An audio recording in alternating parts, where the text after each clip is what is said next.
논문을 읽다가 가장 먼저 한 일이 재활용 공장에 직접 전화해보는 일이었다고 합니다. 고등학생이었다고요? 최근에는 100억에 달하는 투자를 유치를 해서 본전을 뽑아야 되겠죠.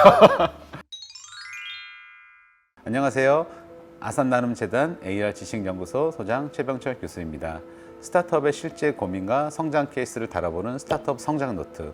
오늘은 두 분이 저와 함께 해주시는데요. 김서룡 변호사님, 유석현 변호사님, 안녕하세요. 안녕하세요. 법무법인 미션의 김서룡 변호사입니다. 안녕하세요. 미션의 유석현 변호사입니다. 변호사분들이 출연해 주신 건 처음인 것 같아요. 사실 이 스타트업 하면 저희가 뭐 투자라든가 뭐 기술 이런 얘기들을 좀 주로 다루고 있는데, 스타트업도 어떻게 보면 제도권 내에서 하는 사업이잖아요. 그렇기 때문에 이 법과는 결과적으로 뗄래야 뗄 수 없는 관계가 있을 것 같아요. 맞습니다. 그래서 초기 스타트업들 같은 경우에는 기술 개발이나 성장 전략 자체에만 집중하는 경우가 많습니다. 하지만 사업을 운영을 하다 보면은 반드시 법적인 문제들에 봉착을 하게 되거든요. 어디에 더 집중을 해야 되느냐에 따라서 어떤 딜레마적인 상황에 봉착을 하기도 합니다. 그래도 최근에는 이 스타트업 씬 안에서 법과 권리에 대한 관심이 매우 높아지고 있습니다. 그래서 저희와 같은 스타트업 전문 변호사나 로펌도 많이 생기고 있고요. 사업 초기에서부터 법적 권리에 대한 자문을 받는 추세가 이어지고 있습니다. 또 지난 9월 4일이 지식재산의 날이었잖아요. 제도나 법에 관련해서 겪을 수 있는 보편적인 딜레마가 어떤 것이 있고, 또 그런 것을 헤쳐나가기 위해서 어떻게 법적으로 접근을 해야 되는지에 대해서 정말 많은 시사점을 얻을 수 있을 것 같긴 해요. 오늘 성장 노트에서 다뤄볼 스타트업 사례에 대해서 두 분께서 소개해 주시면 감사하겠습니다. 오늘 소개드릴 기업은 리플라입니다. 리플라는 미생물을 활용해서 플라스틱 재활용의 효율성을 높이는 딥테크 기업인데요. 여기서 딥테크 기업이란 독창적이고 전문적인 기술을 이용해서 사업을 영위하는 회사를 말합니다. 빅테크 기업이라 하면 기술이 가장 중요한 재산, 즉 핵심일 수도 있겠네요. 네, 바로 그렇기 때문에 이 딥테크를 어떻게 관리할지가 굉장히 중요한데요. 그 시기와 방법에 대한 전략이 스타트업의 운명을 가른다고 해도 과언이 아닙니다. 딥테크 스타트업에 관심 있으신 분들은 오늘 성장 노트를 놓치시면 안 될 것 같습니다. 리플라라는 기업이 가지고 있는 기술은 어떤 기술이었을까요? 리플라 같은 경우에는 재활용 플라스틱의 순도를 높여주는 그런 기술을 가지고 있습니다. 저희 그 성장 노트의 기후테크 편을 보신 분들은 아시겠지만은 플라스틱이 다 같은 플라스틱이 아니라고 알고 있거든요. 종류가 여러 개가 있고 분류도 또 이제 종류별로 해야 되고 그렇게 알고 있어요. 근데 이게 완벽하게 분류가 되기가 굉장히 좀 어려운 걸로 알고 있는데, 사실 대부분은 분류가 잘 된다라고 합니다. 그런데 기술적인 한계 때문에 정말 작은 순도 차이, 한 2% 정도의 이물질 때문에 공장에서 순도 높은 재활용 플라스틱 추출에 실패를 한다라고 하는데요.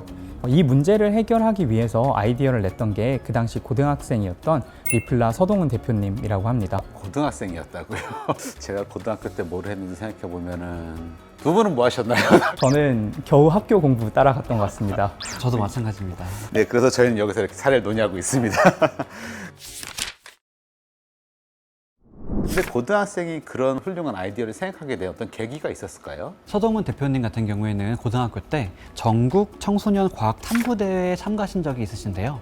그 당시의 주제가 재활용 산업의 문제를 과학적으로 해결하라 였다고 합니다. 그래서 그 문제를 해결하기 위해서 서동훈 대표님은 재활용에 관련된 논문을 찾기 시작했는데, 그 중에서 플라스틱 분류에 대한 문제가 딱 눈에 띄었다고 합니다. 그래서 그 논문을 읽다가 가장 먼저 한 일이 재활용 공장에 직접 전화해보는 일이었다고 합니다. 고등학생이 연구 논문을 읽고 가서 현장에 있는 전문가에게 물어봤다. 실행력이 대단한 건데요, 이거는. 네, 심지어 서동훈 대표님께서는 직접 플라스틱 재활용 공장에 찾아가서 사장님들의 애로사항을 들어보셨는데요. 만약에 플라스틱 분류 문제만 해결이 된다고 하면 매출도 매우 상승하고 효율성이 매우 증가한다는 것을 알게 되었다고 합니다. 그게 그럼 이 리플라라는 기업의 탄생점이었군요. 네, 맞습니다. 그런데 사실은 이 플라스틱이란 게 사실은 오늘 뭐 하루 이틀의 문제는 아니고 90년대, 뭐 80년대 이렇게 거의 40년 전부터 제기되던 문제잖아요. 그 몇십 년 동안 해결이 안 된 부분을 서동훈 대표는 어떤 방식으로 접근했을까요? 물리적으로도 화학적으로도 그 방법들을 찾아내는 게 어려웠기 때문에 서동훈 대표님 같은 경우에는 생물에서 그 답을 찾았습니다. 정확히 얘기하자면 미생물이었는데요. 특정 플라스틱을 찾아서 먹는 미생물들이 있다라고 합니다. 그래서 이 미생물들이 플라스틱을 편식한다라고도 할 수 있는데요. 바로 거기서 답을 찾아낸 것이죠. 굉장히 좋은 편식이군요, 이거는. 수많은 미생물 중에서 특정 플라스틱을 좋아하고 다른 플라스틱들을 싫어하는 미생물을 찾아낼 수 있다라면은 분류 순도를 높일 수 있을 것이라고 생각을 하고 여기에 착안을 해서 연구를 시작했습니다. 그러니까 재활용이 어려운 플라스틱만 분해해서 없앤다면은 필요한 부분만 이렇게 남기는 그런 방식이 되는 거군요. 맞습니다. 여기서 리플라를 가장 잘 대표하는 문구인 플라스틱은 없애는 게 아니라 잘 남겨야 한다가 나오게 되었습니다. 좀 전에 저희가 이물질이 2%라고 말씀을 드렸잖아요.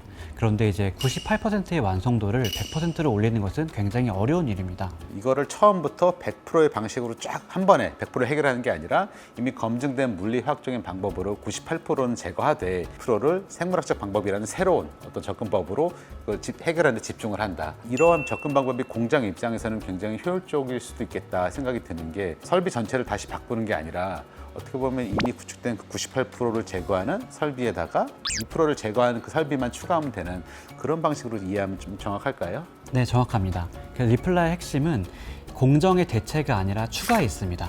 기존에 있던 공정을 전혀 대체하지 않고도 이 바이오 탱크라는 추가적인 설비만 설치하게 되면 이제 효율성을 극히 상승시킬 수 있는 것이죠. 그래서 공장에서도 부담 없이 즉각적인 도입이 가능했고 공장들의 응원을 받으면서 연구 개발에 더욱 힘쓸 수 있었습니다. 사실 이러한 부분은 서동원 대표가 초기부터 현장에서 목소리를 들었기 때문에 이런 디테일한 부분까지 포착할 수 있지 않았나 그런 생각도 드네요. 맞습니다. 그래서 서동현 대표님의 이제 인터뷰들을 보면 항상 마지막에 공장 사장님들에 대한 애정과 감사 인사를 전하는 것을 알 수 있습니다. 그만큼 현장에 이제 애정이 많은 것이죠. 기업이 이렇게 성공적으로 기술 개발을 해냈다라고 한다면은 그 다음에는 어떤 조치를 취해야 할까요? 성공적인 기술을 열심히 개발했다면 이제 본전을 뽑아야 되겠죠. 아무래도 본전을 뽑는 가장 확실한 방법은 어떤 법적인 조치를 통해서 내 걸 좀 확실하게 확보하는 그런 거 아닐까요? 네, 맞습니다. 리플라 같은 경우에도 플라스틱 분해 미생물에 대한 특허의 국내 출원 및 등록을 진행을 하고 그리고 전 세계에서 마찬가지로 권리 보호를 받는 것을 목표로 활동을 하고 있습니다. 그런데 여기서 딜레마가 발생합니다. 특허 출원을 하게 되면 필연적으로 외부로 기술이 공개되게 됩니다. 그 말씀은 경쟁자들이 리플라가 지금까지 개발해온 연구 결과물에 대해서 접근할 수 있게 된다. 약간 이렇게 볼 수도 있는 거잖아요. 딥테크 기업이잖아요. 기술이 전부고 핵심인데 리플라의 어떤 근본적인 경쟁력에도 영향을 좀 미칠 수 있는 중요한 문제가 아닐까요, 이거는? 정확한 지적이십니다. 특허 출원을 하게 되면은 외부에서도 그 기술의 내용을 알 수 있기 때문에 그 기술과 유사한 기술을 개발하거나 기술 격차를 쫓아오게 되는 결과를 발생시킬 수도 있습니다. 그래서 특허라는 제도가 과연 리플라의 기술 개발된 내용들을 과연 권리로서 잘 보호할 수 있는지 이 부분에 대해서 우려가 있는 것인데요. 변호사님, 저는 그 부분에도 궁금한 게 특허라는 게 원래 정보를 지식을 독점적으로 보호하기 위해서 내는 건데 모방을 하거나 비튼다는 것이 어떤 의미인지. 특허 출원 같은 경우에는 사실 굉장히 특정된 기술을 보호를 합니다. 그런데 특허 출원을 함으로 해서 우리가 사용한 정확한 방법이 공개되게 되면은 그것을 완전히 추종한 것은 아니지만 약간 비슷한 다른 방법으로 같은 결과를 도출할 수 있는 것이죠. 하지만 특허 출원을 하지 않거나 미룬다라고 했을 때 다른 기업들도 유사한 기술들을 개발하고 있었다라면은 그것을 이미 추격을 당해서 기술에 대한 권리들을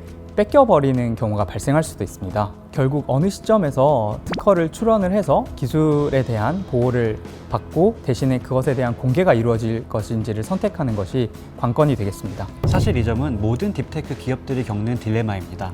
이 딥테크라는 것이 그 특성상 매우 독창적이고 아주 수준 높은 기술이다 보니까 이제 그 모방 불가능성이 가장 중요한 특성으로 가지게 됩니다. 이 자원 순환 분야 같은 경우에는 기존에 이미 기술력이 높고 경쟁자들이 많기 때문에 만약에 저희가 충분한 격차나 독창성을 가지지 못한 상태에서 기술이 모두 공개된다고 하면 공유주의 비극과 같은 문제가 발생할 수가 있는 것이죠.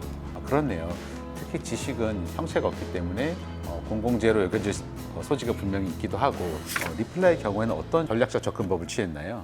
미생물 분야의 기술 개발 같은 경우에는 아주 세부적인 차이가 쌓여서 결정적인 기술의 차이로 이어지는 경우가 많다라고 합니다. 그래서 핵심 기술에 대한 특허를 출원할 수 있을 만큼 기술이 쌓이기 전에는 부속된 기술들에 대한 특허를 먼저 출원하는 전략을 선택하셨는데요. 직접적인 특허 출원이나 기술적 성취를 홍보하는 시점을 굉장히 보수적으로 잡고 접근했다라고 합니다. 구속적인 특허를 먼저 공개한다는 것은 어떤 전략적인 이득이 있을까요? 우리가 특정 기술을 실시하기 위해서는 반드시 필요로 하는 부수적인 기술들이 있습니다. 그런데 이런 것들을 자유롭게 활용할 수 없다라고 한다면은 우리가 개발하고자 하는 핵심 기술도 역시 접근할 수 없게 되는, 그래서 우리의 핵심 기술을 보호하되 그 기술을 외부로 노출시키는 시점을 더 지연시키기 위해서 일종의 해자로서 그 부속된 기술에 대한 특허를 먼저 출원하는 것이라고 보실 수 있겠습니다. 저 벙어리는 내 거다라고 미리 선점을 하는 그런 의미도 있겠네요. 정확하십니다. 아하. 근데 그럼에도 불구하고 기술이라는 게 언제까지 영원히 비밀을 쓸 수는 없잖아요. 투자자라든가 고객이라든가 아니면 같이 일하는 뭐 파트너라든가 어느 정도 기술에 대해서 설명을 해야 되는 순간도 사실 오긴 하잖아요. 여기서 새로운 이슈가 발생하는데요. 바로 사람과의 관계입니다. 사실 리플라 서동훈 대표님 같은 경우에는 이제 초기에서부터 법적 권리에 대한 자문을 많이 받으시고자 했다고 합니다. 그러는 과정에서 스타트업 교육에서 어떠한 법조인 출신의 이제 컨설턴트 분을 만나게 되는데요. 그분이 특허에서 굉장히 전문가였다고 합니다. 그러면은 마침 서동훈 대표 입장에서는 특허 전략을 고민하고 있었을 텐데 굉장히 좋은 인연으로 다가오지 않았을까요, 그분이? 네, 맞습니다. 이분은 저희가 A 전문가라고 지칭을 하겠습니다. 이 중개 계약을 체결해서 이제 라이선스를 중개해주고 수수료를 받는 형태로 이제 협조를 진행하게 됩니다. 그러면은 아직 그 회사가 다 성장하지도 않았는데 어떻게 보면 즉각적인 매출도 일으킬 수 있고 서동원 대표 입장에서는 사실 굉장히 좋은 소식일 수도 있는데 사실 그렇습니다.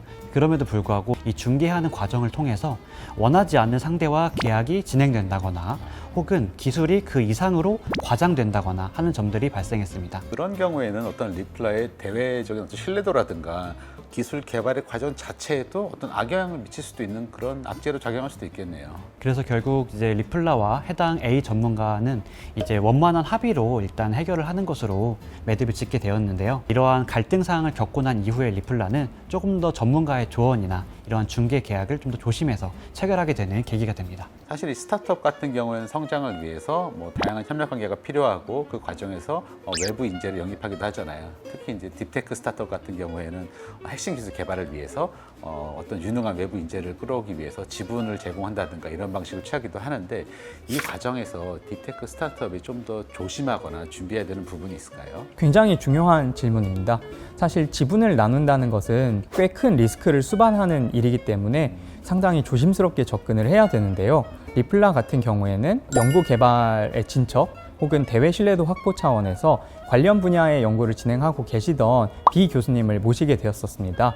이 비 교수님 같은 경우에는 그 관련 분야에 대한 연구 경험이 굉장히 많으시고 또 스타트업 분야에서 근무하신 경험도 있었기 때문에 아주 적합한 인재라고 해서 모시게 되었었습니다. 시기적절하게 필요한 분을 모신 것 같은데 이러한 경우에도 어떤 예상될 수 있는 문제가 있을까요? 네, 막상 내부로 모시고 업무를 진행하게 되었을 때 문제가 발생하게 되는 일들이 있는데요. 리플라의 경우에도 비 교수님과 연구 개발의 방향이 다르다거나 아니면 계약을 이행함에 있어서 세부적인 내용에 대한 이해가 서로 달랐다거나 이해상충적으로 볼 수 있는 문제들이 발생을 한다거나 하는 이슈들이 있었습니다.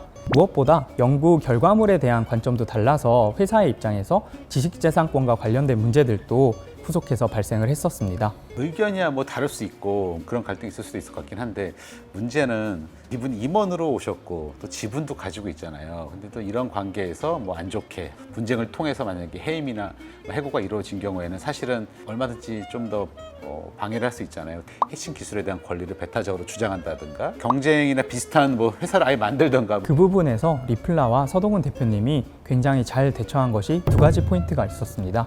첫 번째는 그 앞에서 A 강사님과의 일을 겪었기 때문에 이번에는 계약서를 작성을 할 때 세세하게 관련 사항들을 미리 반영을 해놓았었습니다. 그렇기 때문에 문제가 발생을 했을 때 거기에 끌려가면서 대응한 것이 아니라 선제적이고 능동적으로 대응을 할 수 있었습니다. 두 번째로는 문제가 발생할 것 같은 상황에 이르르자 실제 갈등으로 번지지 않도록 사전적으로 관리를 해서 관계를 잘 정리했다라는 것입니다. 그래서 이제 스타트업 대표의 역량 중에 하나가 인재 영입을 어떻게 할 것인지, 그리고 지분을 부여할 것인지, 그리고 그 기준에 대해서 정확하게 인지하고 있는 게 가장 중요합니다.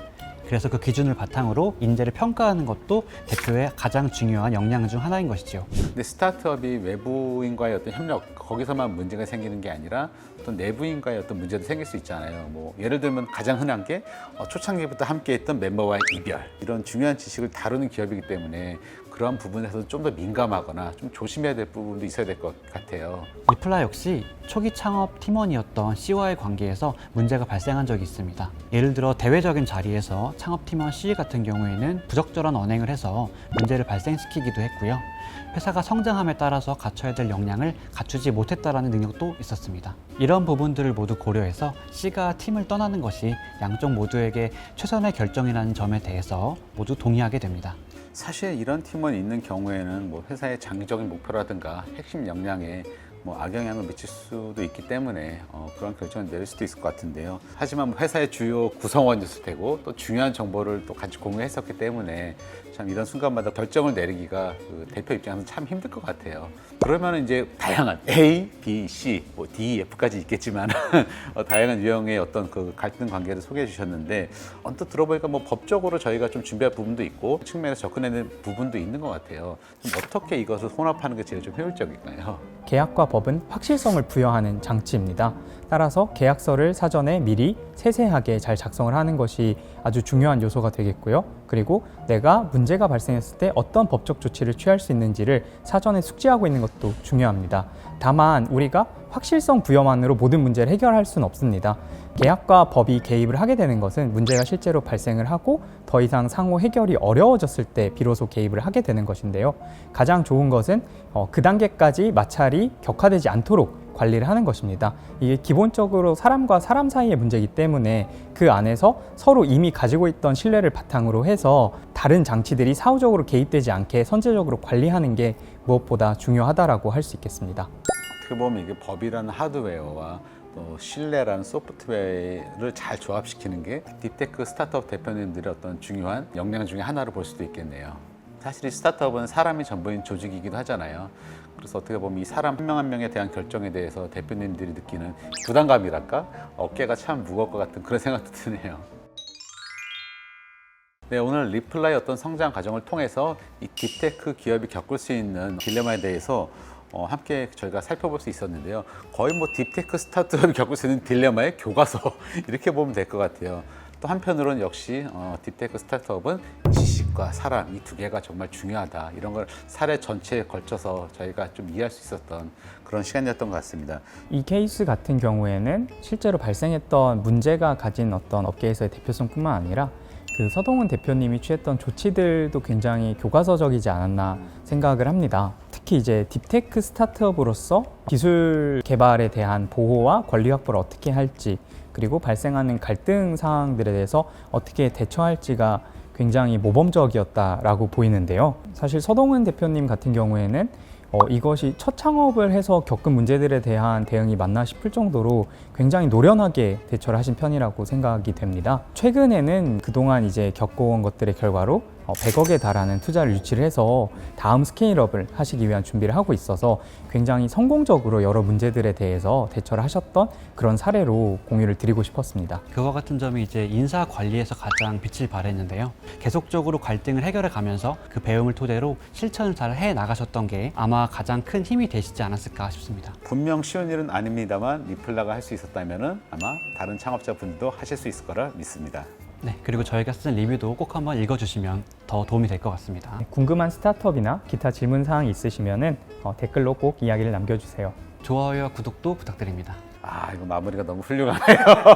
네, 여기서 그럼 인사드리도록 하겠습니다. 네, 감사합니다.